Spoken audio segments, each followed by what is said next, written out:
핵심 17번째입니다. 변압기의 권수비 및 전압비 이렇게 되어 있습니다. 자, 변압기의 권수비, 요거는 변압기에서 기본적으로 알고 있어야 되는 아주 중요한 내용 중에 하나죠. 유도기에서는 슬립, 변압기에서는 권수비, 이 정도로 기본적인 내용이 됩니다. 얘는 변압기 기전력으로부터 권수비를 만들어내죠. 자, 변압기 기전력을 잠깐 한번 살펴보면 이 원이라고 하죠. 얘는 4.44의 F의 N에 파이 M 이렇게 되죠. 이게 1차 권수입니다. 여기도 보면 얘는 4.44의 F의 N에 파이 M 이렇게 되죠. 이게 2차 권수죠. 그래서 대입을 하면 전압비가 권수비가 되는 겁니다. 전압비가 권수비가 되는데, 그런데 지금 보니까 전류비에 역관계가 있다라고 하는 걸 알 수가 있어요. 이거는 별다른 건 아닙니다. 전류비에 역관계가 되는 개념은 어떻게 기억하면 되냐면, 변압기는 1차 전력과 2차 전력이 같습니다. 그래서 전력이라고 하는 것은 V1, I1인데요. 얘는 2차로 계산해도 똑같습니다.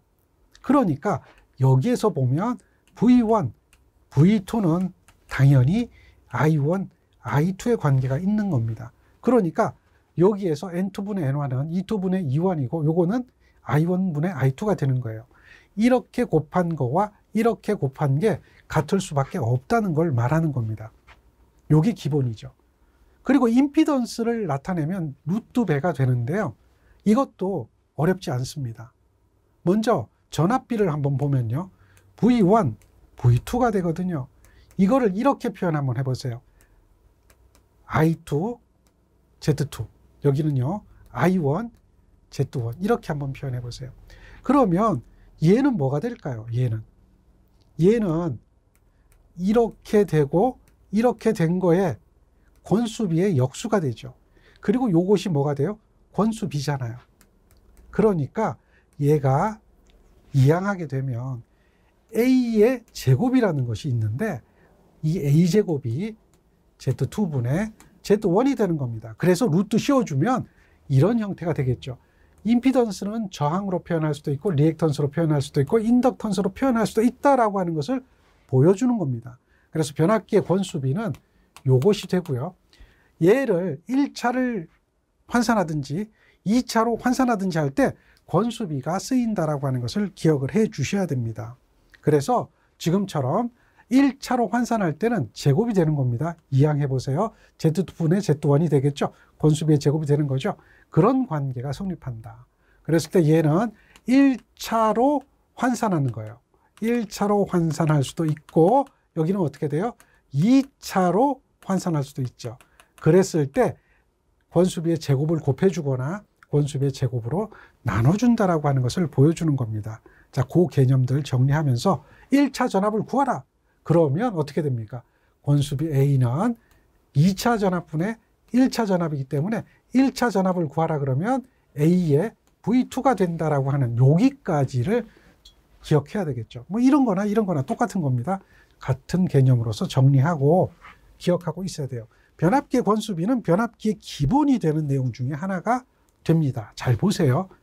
자, 이 문제도 뭐 크게 어려운 건 아닙니다. 우리는 변압기의 1차 전력이나 2차 전력이 똑같다는 것을 기억하고 있습니다. 따라서 입력을 구하라 이렇게 얘기하면 출력을 구해도 됩니다. 어쨌든 변압기에 대해서 이렇게 계산하면 되죠. V1, I1이 전력이다, 입력이다.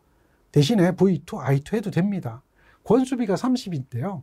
여기서 전등부하 이렇게 얘기했죠. 전등부하 20A는 I2, 부하에 연결되는 거니까 I2가 20A다라고 하는 거고요.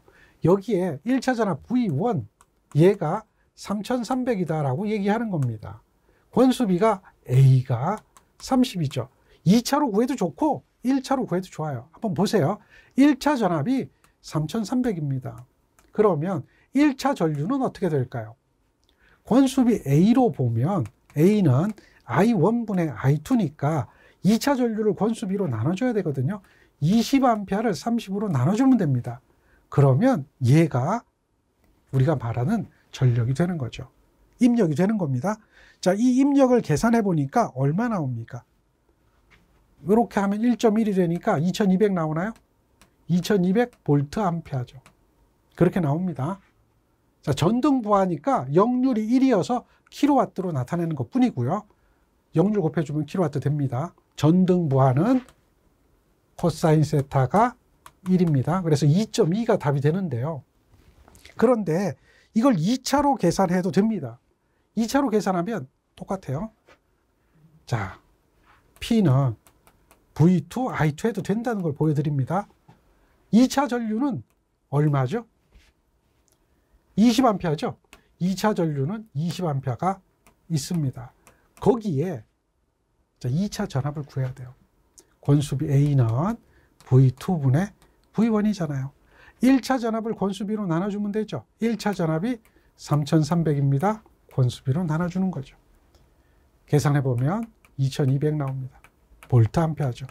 이거나 똑같은 식이라는 걸 우리는 알 수가 있습니다. 그래서 어떻게 구하든 답 찾아내는 건 문제되지 않습니다. 개념을 이해하고 있으면 되겠고요. 여기에는 이런 권수비가 들어있다는 거, 이걸 우리는 알 수가 있죠.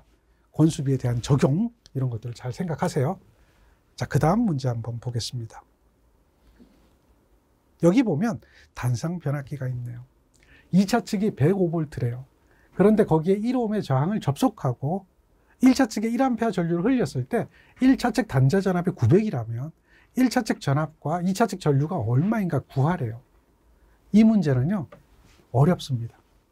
그리고요, 이 문제는요, 이 문제 자체가 주관식으로 해서 실기에도 이거 그대로 출제가 되었던 문제 중에 하나입니다. 어려운 문제 맞고요. 그런데 이 안에는 권수비에 대한 개념이 아주 잘 들어가 있습니다. 그래서 그 개념을 이해를 해야 되는데요. 이걸 그냥 풀면 어렵습니다. 그래서 이렇게 말이 많은 문제는 여러분들이 그림을 하나 그려놓고 거기에다 대입해서 문제를 푸는 것이 조금 더 쉽게 풀 수 있는 방법 중에 하나가 될 겁니다. 이런 변압기가 있습니다. 단상 변압기죠. 이렇게 단상 변압기가 있는데 여기가 105V짜리입니다. 거기에 1ohm의 저항을 연결했습니다. 이렇게 되는 거예요. 여기가 1ohm이죠. 그랬더니 1차 측에 전류가 흘렀어요. 1차 측에 1A의 전류가 흘렀어요. 여기에 1A의 전류가 흘렀어요. 여기는 얼마인지 몰라요. 계산해 봐야 되겠죠. 권수비가 있으니까 여기 I2는 계산해 봐야 될 겁니다. 1차 측에 1A의 전류가 흘렀는데 그때 1차 측에 가한 전압이 얼마였냐면 900V를 가했어요. 자, 전압과 전류가 있죠. 됐죠? 그러면 여기는 전압과 전류가 있으니까 우리는 쉽게 계산할 수 있는 게 저항을 계산할 수가 있습니다. 여기 저항이 1ohm이고요. 여기 저항은 얼마가 될까요? 1차 저항은 1분의 900이 되겠잖아요. 그래서 얘는 900ohm이 되는 거죠. 여기 1ohm은 2차 저항이 되겠죠. 그러니까 우리가 모르는 권수비를 찾아낼 수가 있어요. 권수비가 얼마인지 몰랐잖아요. 없잖아요. 그 권수비를 찾아낼 수가 있어요. 왜냐하면 권수비의 제곱은 2차 저항분의 1차 저항이다. 2차 저항이 얼마예요? 1이고 1차 저항이 얼마예요? 900이잖아요. 그러니까 권수비는 루트 씌워주면 30이 나온다. 여기가 30이에요. 권수비가. 이게 1이에요. 그러면 여기 전류는 얼마일까요? A의 I1이잖아요. 그러니까 1에다가 30을 곱하면 여기는 30A가 흐른다라고 하는 거 알 수가 있겠죠. 권수비가 30이고 전류가 1이니까 요 식에 그대로 대입하면 30A 흘러요. 2차 전류가 30이에요.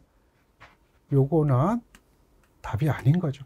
둘 중에 하나가 답이 되는 겁니다. 자, 900V인데 여기가 900이 될까요? 그럼 문제 물어보지도 않겠죠.